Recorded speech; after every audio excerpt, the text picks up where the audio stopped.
So I'm trying to bring that mindset and that idea of how to help other people to young folks who just probably never had that talk or never had that greater expansion of thought. I love that. How is that being received now that you're in the schools? Yeah. Let's get on to today's show.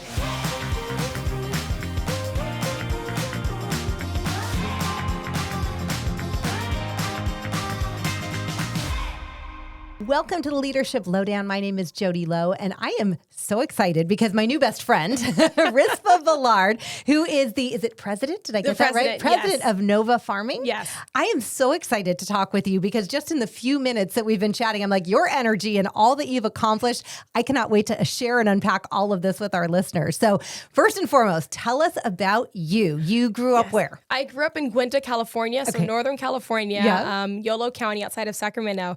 And so I grew up on a ranch. So my dad was a rancher. My mom was in real estate. And so I have two brothers and we did everything outside. Camping, fishing, hunting, hiking, swimming.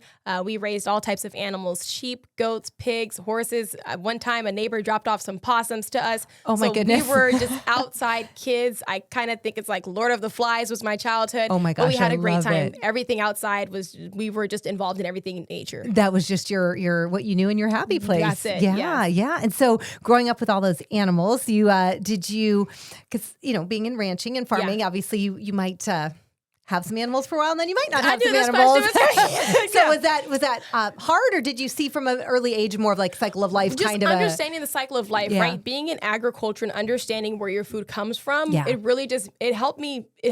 I really respected and appreciated livestock and animals, but I also understood the nutrition that I as a human being needed from those animal sources, right? So I had many pets who, when I came home for lunch, they were tacos.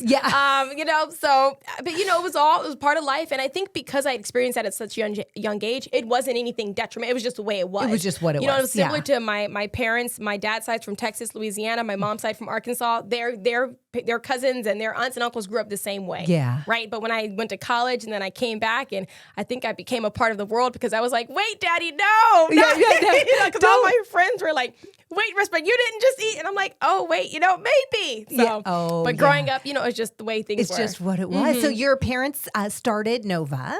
My dad started Nova Farming. Yeah. So in 2018, I was getting my master's at the University of Denver in December of 2018. And I was down in Cali, Colombia for just an internship. And I was learning about how this nonprofit used agriculture as a way to rehabilitate ex-members of the FARC. So folks who were anti-government and were growing cocaine or coca leaves for cocaine production, but they wanted to figure out how to reassimilate back into society because, it was no good on the other side. So the nonprofit was teaching them how to grow crops or how to grow livestock that they can sell in farmers markets or their form of a CSA box in Cali, Colombia, and in the mountains in that region. It was in that program that I called my dad right when I came back from Colombia, and I said, Dad, I want to use the same kind of teachings and learnings that I learned in Colombia, but I also want to take what I've learned in my childhood, and I want to help marginalized populations here in the United States of America. And when I said that, my dad said, Rispa, I've been waiting for you to say this because this was my vision for you the whole time. Like, I have two brothers. I'm the one who's doing the right thing. But, my dad I think he just saw something in me, and he knew that this was going to be my path, the agricultural space. I was working in the nonprofit sector before I was in Oakland. I was doing some development work for nonprofits as well. But coming back into ag, it matched me better. It matched the work better. Yeah. And honestly, being my own business owner and running things the way that I know that they should be run, I've been so successful. Yeah, that's incredible. So obviously growing up in that space, watching your dad grow and develop the business, did you have that kind of calling that this was the next phase for you? Or what did the education look and how did that path unfold? Growing up, when you have parents who are entrepreneurs or who are trying to make it, things are pretty tough, right? We didn't grow up, high silver spoon. Income. We worked for everything and got bucked off of horses, cried, told stop crying. Yeah. But I never really wanted to be an entrepreneur, to be honest, because I didn't see the financial stability all the time. Times were rough, things were hard, but we made do, and you don't know that you're poor when you're a kid, you're just having a good time. Yeah. But I didn't want to be an entrepreneur. I wanted to get a job. And then when I got to Cornell University, all my friends were talking about, they were doing internships and they were talking about 401ks and retirement plans. My parents didn't have that. So I didn't, but that's because my dad chose to go to an entrepreneurship route. So he had to make that happen for himself. But my friends were like, oh yeah, I get my $75K salary and then they're just going to pay into my 401k and my retirement and my health. And so I was like, well, maybe that sounds a little bit more stable. Maybe that's something that I want to do. But it wasn't until I worked in the nonprofit space, wasn't making much money then either, but I was making a big impact. But then I said, I can do this different, but I have to do it my own way. Love that. So what is your own way? What did that look like? Because you took over this business and... Yeah. Working in ag, it's really just creating the opportunities that I think that kids need. So the backside of Nova Farming, or one of the sides of Nova Farming, is ag education. Okay. So I created a curriculum for K through 12 youth that's aligned with the next generation science standards, which is what the science standards are in the California public schools. Okay. Essentially, I pitched that to Fresno Unified School District. It took a while, but I pitched it to the district as an enrichment, as like a career and technical education experience for the students. Okay. And what I want them to learn is not just how to handle a sheep or a goat. I bring the sheep, the goat, the pig, the chickens to the school. I want them to learn where they lie in the agricultural supply chain, right? So where are they at now in kindergarten or third grade or 10th grade? And then where can they be in the ag sector as a job opportunity, right? And a lot of the kids here in the Central Valley, their parents are farm laborers. Yeah. So they have a negative connotation to agriculture because the parents are getting up at 2 a.m. to go during harvest season and they're not seeing their parents come home with much money. I understand that. Again, I grew up, in the ag sector myself. But I want kids to understand that with an education, you can be a business owner, you can be a photographer, you can be a marketer, you can be a financer. You can do all these things under the umbrella of agriculture. Right. And the benefit or the greater good of agriculture is to feed other people. Agriculturalists, we don't do this to have a self-grandiose, way of life and just say, I'm doing so great. No, we do it to provide food, to provide opportunity, to provide nourishment for others, and not just in the States, the world over. And so I'm trying to bring that mindset and that idea of how to help other people to young folks who just probably never had that talk or never had that greater expansion of thought. I love that. How is that being received now that you're in the schools? Yeah, it's great. I started here in Fresno in 2021. I was teaching ag at a mental health facility. So my first students were residents they were on conservatorship at Ruby's Valley Care Home, and they had schizophrenia, schizoaffective disorder, multiple personality disorder, a lot drug-induced, but also a lot from having like maybe a schizophrenic break later on in life. And we just started out with poultry. So we had 15 hens, Rhode Island red hens, and we were doing egg production. When I tell you the tenants, that they couldn't wait to get outside to tend to the hens, to clean up the poop, to clean the water, to feed them. And then all the eggs that they would have, we would go take them to the Central California Food Bank. So I started a volunteer program with the Central California Food Bank, taking the residents from Ruby's Valley Care Home. And these are tenants who have to be, or residents who have to be on medication and have to be, have a staff around them. But they had good enough behavior where they could leave the facility and go volunteer. So we were volunteering with people at the food bank and bagging up food, but also at the same time, we gave a donation of 4 flats of eggs, right? Because we have all these hens that are just having eggs. So teaching the residents about food production and the importance of raising food or raising livestock. So that was at Ruby's, and then I got on with the school district. In 2023, I was at Kirk Elementary first, and the students just now it was hot. It was in June. It was like the last week of school. Oh my goodness. I was so hot. But the kids had a great time. I brought my goat, my pony, some chickens, and I had a sheep. The kids loved it, right? They loved interacting with agriculture. And a lot of them, it was different than how they've seen, because a lot of them had a tío or an abuelo who would it's a quinceañera. We're going to go ahead and, process the goat for dinner. But now I'm talking about, let's talk about the four parts of the stomach in the goat, right? Let's talk about wool production and where your clothes come from. So I'm bringing a different aspect or a different opportunity to learn about the animal to the students. And since I've been at Kirk and then Sunnyside, and I've taken off, I'm going to Robinson Elementary tomorrow and then Phoenix Secondary on Friday. I'm at a school every week. That is amazing. And so that's just ancillary to everything else that you're doing. Yeah. So what are all the things under your umbrella? Because before we even jumped on the mics today, you're telling me, and by the way, I have homes for those experiencing homelessness. Yes. I'm like, a whole nother business called Blind Essence. So, so much. Yeah. So my dad and I, we talk about this, and I have to be, I'm very honest with people. I didn't just start out of nowhere. I had to have, when you have an idea, you have to have somebody fund it, right? And thankfully, my father was able to fund my idea. And thankfully, my ideas are still able to bring in some profit to keep them going. Yes. So I had the idea of the ag space and, then teaching ag. And then I also sell beef. So I raise cattle and sell beef with my dad. But I used to, like, when I was working in Oakland, I volunteered at the homeless shelters all the time. I like to, I go to the food giveaways, to the soup kitchens and volunteer because I have like a special affinity to the people who are just ostracized, the people who nobody else pays attention to. I have full-blown conversations with them, whether it's them or whoever they think they are that day. I'm having a full-blown conversation with them. And so in moving to Fresno in August of 2021, my dad and I spoke about me opening up a home or opening up a couple of homes to provide housing for those in need. And Blind Essence is that company. I am providing housing for adults experiencing severe homelessness because of schizophrenia, schizoaffective disorder, drug or alcohol addiction, a lot of burned bridges with other family members, right? My tenants are 62, 42, 28. So I have a wide range in age, a wide range in gender, a wide range in identity. But I've won Operator of the Year 3 years in a row with the Fresno County Independent Living Association. And I really think it's because of my understanding of the population, my patience, my empathy. I don't take anything personal. It's business, right? So working in a business is different than having somebody cuss you out. You're having an issue, you're having a situation, we're going to work on that. I'm not going to take it personal because my job is to serve you. My job is to house you. How can I best do that?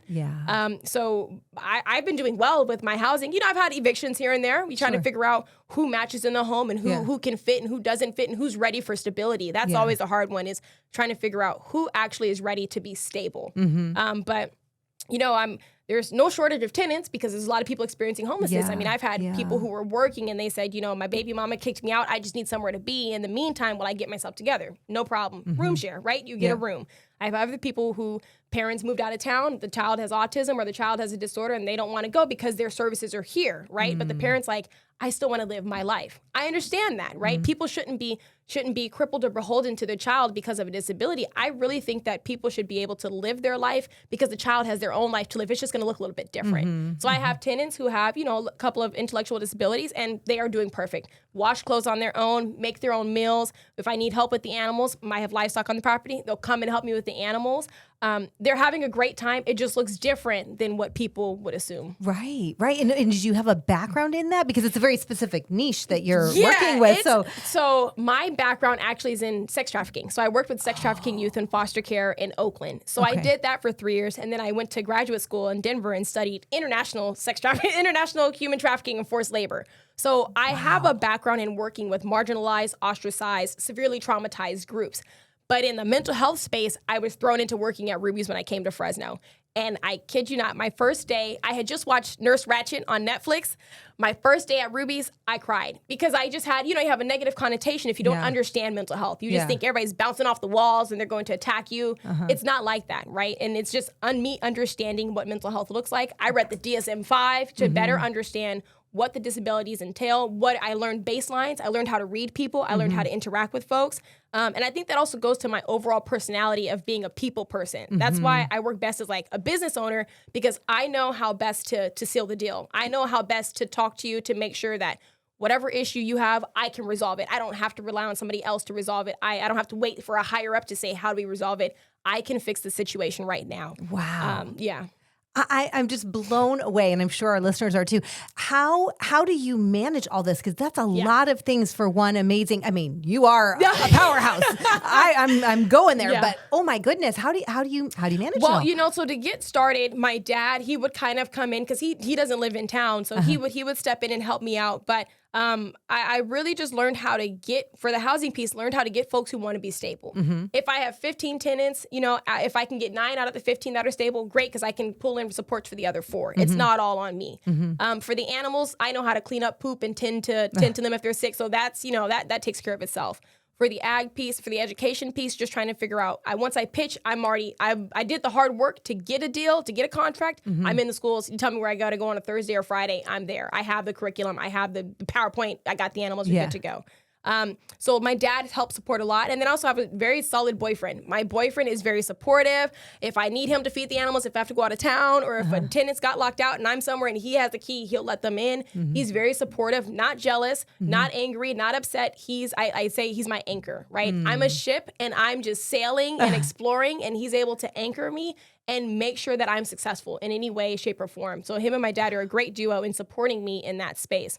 But also, I think that, again, I work in this space. Yeah. For a lot of people, it's hard to work with somebody who's having a 5150 episode. It's hard to listen to stories of childhood trauma and exploitation and molestation. But for me, it's what I like. It's something that, like, I think that I just have a calling to the space. I have friends who are consultants. I couldn't do that work. Right. I have friends who are accountants. Definitely not. Lawyers. No. Right. But I think that everybody finds their space. Yeah. And for me, just working with like the downtrodden, it doesn't affect me. I mean, I'll get a massage once a month, but I go to sleep, I'm ready to go the next day I'm not holding anything against anybody.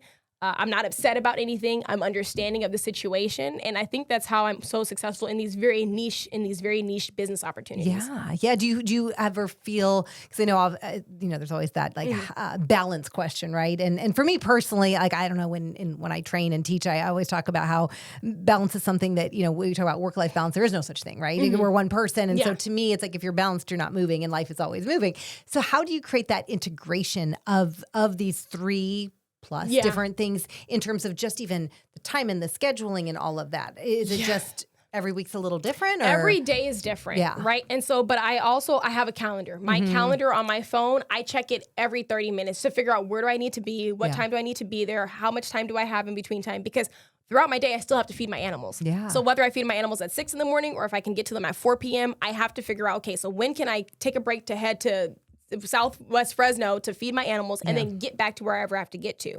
I don't know. I like to work in a tornado. Yeah. Because I have to be doing something. Yeah. Because I think at this point, I'm so successful at helping other people, I can't stop. Yeah. It makes me feel good to see other people do well. It makes me feel good to see other people stable. It makes me feel good to see a student learn. It makes me feel good to see somebody eat my beef and say this was the best nutritious meal that my family's had in a long time.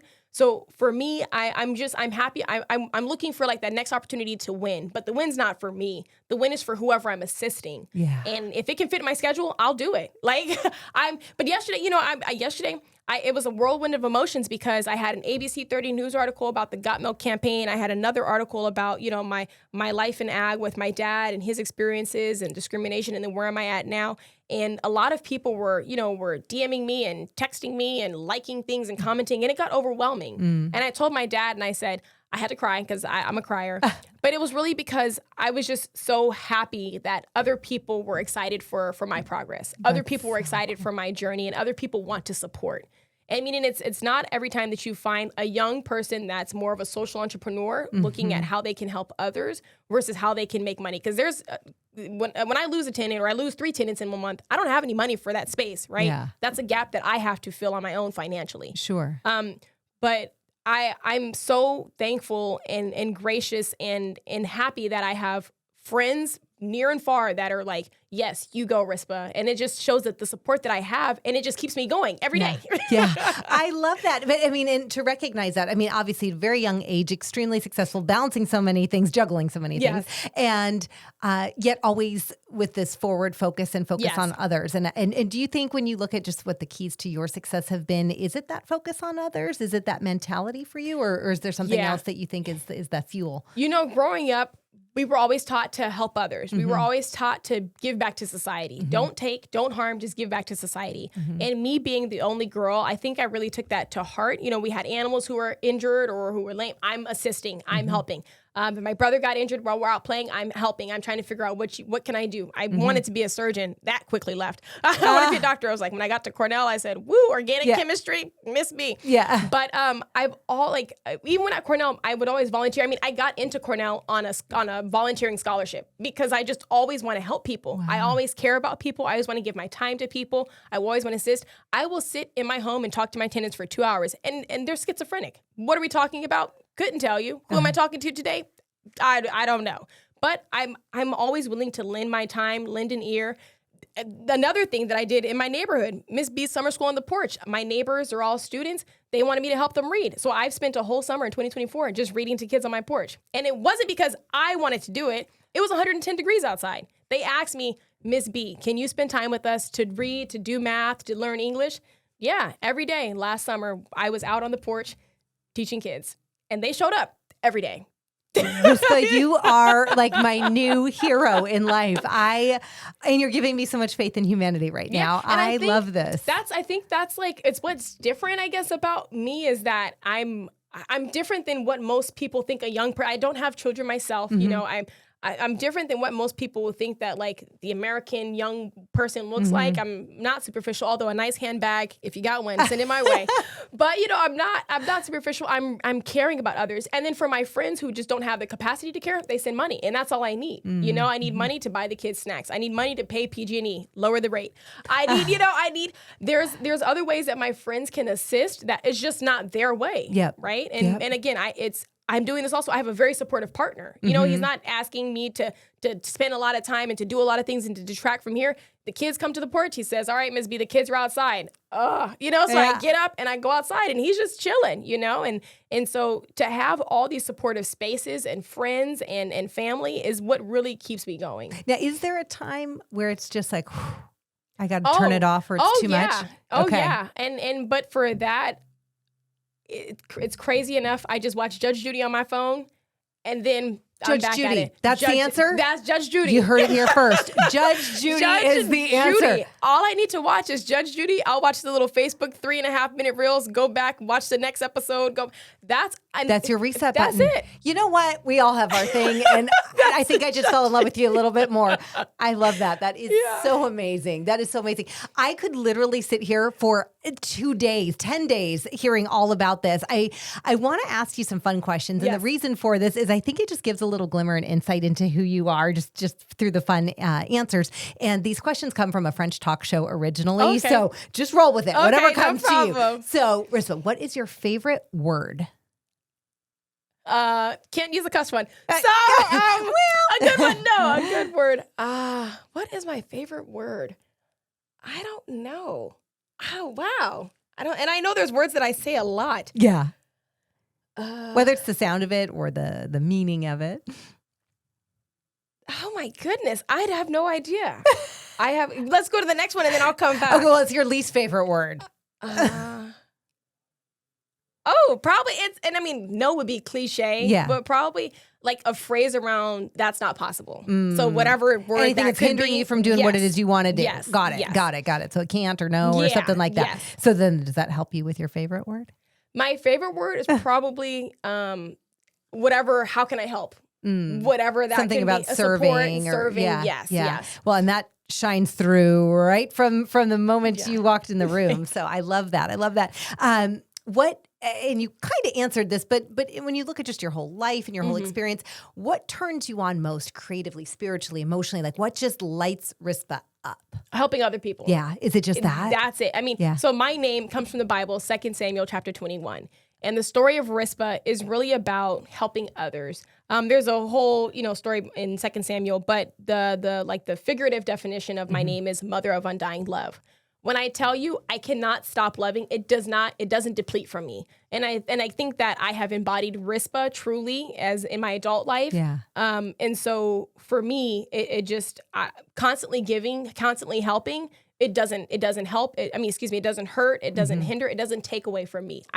I'm happiest when I'm helping other people. I love that. And are you really telling us that it's just Judge Judy that replenishes Rispa? If somebody buys me a massage, just that? A massage or a facial. A massage or a facial. But that's it? That's it. Man. I can go, and it's not good, but I can go a whole day just drinking water if I know I have places to be, people to assist, ideas to give. Yeah. I'm a big idea giver because I have a lot of ideas. I've got a lot of knowledge. I can't do it all. Yeah. So if I can help somebody with an idea and say, hey, now you take it and run, because I'm a doer too. Yeah. If I give you an idea and say, you take it and run with it, don't come back to me until you've actually tried to do something with it. Because I can give ideas. I've tried a lot of things. My dad's tried way more than me. So I have all of these ideas. But it's just Judge Judy, a massage, a facial, talking on the phone with a girlfriend. But it's nothing like a nice handbag. Yeah. But it's nothing too big. I love that. Well, and I just have so many places to go with this. When you look at, if that's what really turns you on is the people part, what is it that just depletes you, like just turns you off? I think that, and lately I've just been not caring anymore, but when I think, when people just don't think that I'm I am who I say I am. And I don't think when people like questioning your my intention expertise or integrity or my Okay. expertise, my understanding, my where I'm like, who am I to speak on these things, or who am I to assist, or who am I to give this information? That's what it kind of like lights a fire under me, because now I'm going to show you. Yeah. Right? And I mean, and it goes to, I'm trilingual, Spanish, Portuguese, English. I've been reading since I was 2 years old. I went to Cornell University at 17. I got my AA at 17 because I was in community college at 12 years old. So all these things. So all these things, and I'm running 2 businesses. One is definitely in the 6 figures, probably above that now. But, all of these, if somebody is like questioning me or who I am, and, maybe how I present myself that day, because I don't always look this good, but I do look good today. But, other people probably question. That's what I'm like, okay, now I have to show you. Yeah. Yeah. Because I'm very humble. Yeah. I'm very nice. How can I help? How can I assist? If not, I'll just be quiet and just sit and listen. Yeah. But if I give a suggestion, or if I give some input, and somebody is just like, no, and I know for a fact that that's what needs to be done, or I'm an expert in that space, then that's when I'm like, okay, now we have to course correct and talk differently. Yeah. Does that happen often? Does that show up a lot for you? It does. And I don't know if it's because of age, race, maybe where I'm at in Fresno location wise, but it does. But I've learned to just move past it, right? You can't always let things hinder you, because I'm doing so much good that if you just don't want to be a part of this part with me, honestly that's on fine. you. Yeah. That's a youth problem. Got it. I love that. For you, what sound or noise do you love? Ooh, popping, bubble wrap. Yeah. Bubble wrap's where it's at. I like bubble wrap. Okay, Christmas, we're getting you Judge Judy. We're getting you a great Bubble wrap. handbag, a massage, and some bubble wrap. You know what's crazy is my kids, I have a little girl on my porch. She's a neighbor, but they come on my porch. She was in kindergarten, and I didn't know if she had played with a bubble wrap before. So I had bubble wrap, and I'm like, yo, you want to play with some bubble wrap? And she's like, what's that? So we just sat there and just popped bubble wrap. And it was an evening in the summer of 2024, and we just sat and popped bubble wrap. I'm like, I like bubble wrap. Maybe you'll like it too. So they also never had sugar on their popcorn. I thought that was, Wait, what? I used to Sugar put sugar on your popcorn? Yes, we used to put sugar on our popcorn as kids all the time. What? Yes, so I had made popcorn for the kids, and I was like, do you guys want some sugar? And then the little one who liked the bubble wrap now, she said, I'll try it. But it was too sweet for them. And I'm like, duh, it's sugar. It's sugar on popcorn. I mean, I've had like kettle corn and those kinds of things, but not just sugar. We were poor. So kettle corn, no. Yeah, you're like, sugar. that's not happening. We can add the sugar though. That is hilarious. I just heard about hot tamales and popcorn, and I thought that was a really bizarre combo, but apparently it's delicious. Candy, like you eat like a little hot tamale and a little candy and pop. I don't know. It doesn't sound good to me, but maybe it's delicious. Yeah. What do I know? What sound or noise do you really not like? Ooh, loud noise. If I'm somewhere and I'm having a conversation and just like a car hits something or just it just jerks me. Anything jolting or random or sudden, it just I can't. Hate that feeling. And then I get really nervous about what's going on. And it's not like gunshot scares me, but it's just like I just immediately am like, where is it at? What do we need to do? I don't like just those random sudden loud noises. Yeah. Because it puts you in that fight or flight mode. Yeah. Not a good feeling. So if you had, any abilities and skills and talents of just take all that out of the equation, you could do whatever you wanted.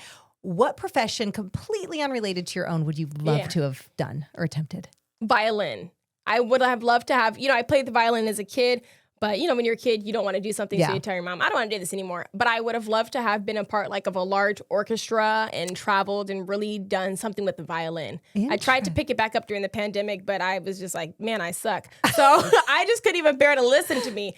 But the violin. Well, in all your spare time, you should definitely. That was when I was living in my dad's motorhome because I just came back from graduate school and it was a rough time. That's a Cried lot. a lot then too. Yeah. But the violin, I would like to have been like awesome. Top violinist. Nice. What profession sounds just dreadful to you?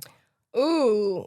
Anything like with money or like an economist. Sorry, economists, you guys are necessary. Yeah. But like Excel spreadsheets and numbers and all that stuff. No. Yeah.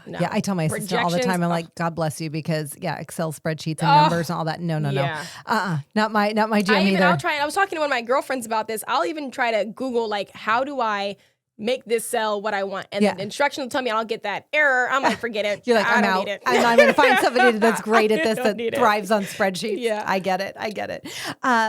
So we'll wrap with this. If heaven exists, what would you like to hear God say when you arrive at the pearly gates? Good job. Yeah. Oh, this is going to make me cry. Aw. Just like a simple good job.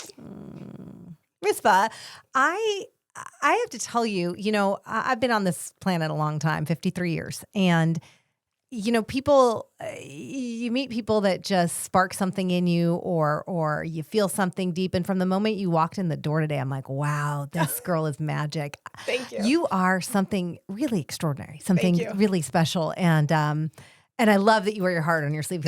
Clearly here I am crying with you. And I'm like, we don't even know each other beyond like 30 minutes. And I'm like, I love this woman. You are one of the most endearing and true, genuine souls that I have met. And thank you. I so appreciate that you would take time out of your crazy busy schedule to just share your journey. And I wish we had 10 more hours to just, because I feel like I just scratched the surface and there's so much more I want to know.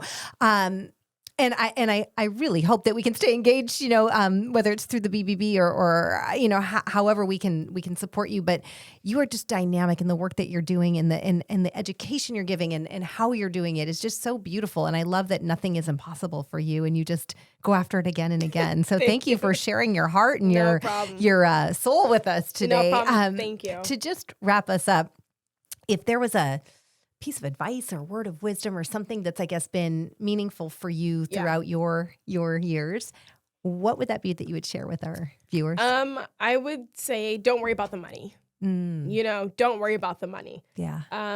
Do what needs to be done, but don't worry about the money. Because my dad has been telling me that, and when I'm like, dang, Dad, like, that's great, but I still have bills to pay. Yeah, but for me, the money has come, and the money has come tenfold in ways that I'm just starting my companies in 21, 22, right? Yeah. 2021, 2022. And the opportunities have flowed, the money has flowed, the popularity has flowed, but not worrying about the money. Yeah. I'm a social entrepreneur. I'm telling you, there have been times I haven't had tenants, I'm putting money out of my pocket to pay for the housing that I know I'm going to have somebody coming in the door next week. Yeah. So don't worry about the money. It'll always come. Wow. If you're doing the right thing. If you're doing the right thing, that's don't worry the about key. The money. Well, I have no doubt that you are doing the right thing, time and time again, and no wonder it's pouring back to you tenfold. Well, thank you so much for making the time for being with us today and for sharing your story. Sorry, I still have tears all over. I love the tears. So do I. I mean, if I look like a hot mess, sorry, people. This is real. This is Leadership Lowdown. This is what we do. I love it. Thank you for spending time with us. And thank you for joining us. My name is Jodi Low. This has been the Leadership Lowdown. Thank you for being here. Thank you for being here. And remember, leaders are learners. So stay curious, keep leading with love. And remember, you can catch our show every Thursday morning. And the best way to keep up with new episodes is to subscribe on YouTube, Apple, and anywhere else you listen to podcasts.